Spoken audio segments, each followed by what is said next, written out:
আল্লাহ পাক রব্বুল আলামিন কোরআনে কারিমের ভিতরে বলেন, ইন্না আনসালনাহু ফি লাইলাতিল কদর, নিশ্চয় আমি কদরের রাত দিয়েছি, মহামান্বিত রাত দিয়েছি।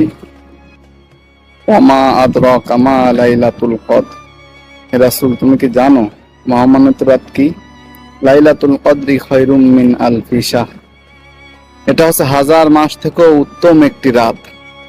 তানাসালুল মালাইকাতু ওয়ার রূহ, যে রাতে ফেরেশতাগণ এবং জিব্রাইল অবতীর্ণ হয়।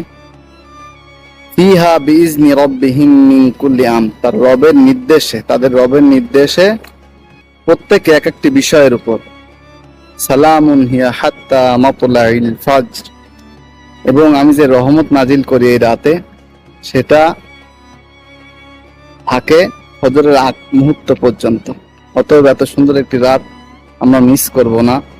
অবশ্যই আমরা সবে কদরের এই রাতকে উদযাপন করব ইবাদতের মাধ্যমে, কোরআন তেলাওয়াতের মাধ্যমে। তাহলে আল্লাহ পাক রব্বুল আলামিন আমাদের জন্য পরকালে উত্তম প্রতিদান দিবেন। অবশ্যই আমরা চাইবো না যে আমাদের এই সামান্য জিন্দেগিতে এমন কিছু কাজ করি যার মাধ্যমে পরকালে জাহান্নামে যেতে হয়। সকলে এই রমজান মাসের ফজিলত যদি নিতে চান, তাহলে রমজানের শেষ দশকে যে কোনো রাত, সবে কদরের রাতকে ইবাদতের মাধ্যমে উদযাপন করবেন ইনশাল্লাহ। আল্লাহ পাক রব্বুল আলামিন সবাইকে মাফ করুক এবং সঠিকটা বোঝার তৌফিক দান করুক। সকলে বলে আমিন।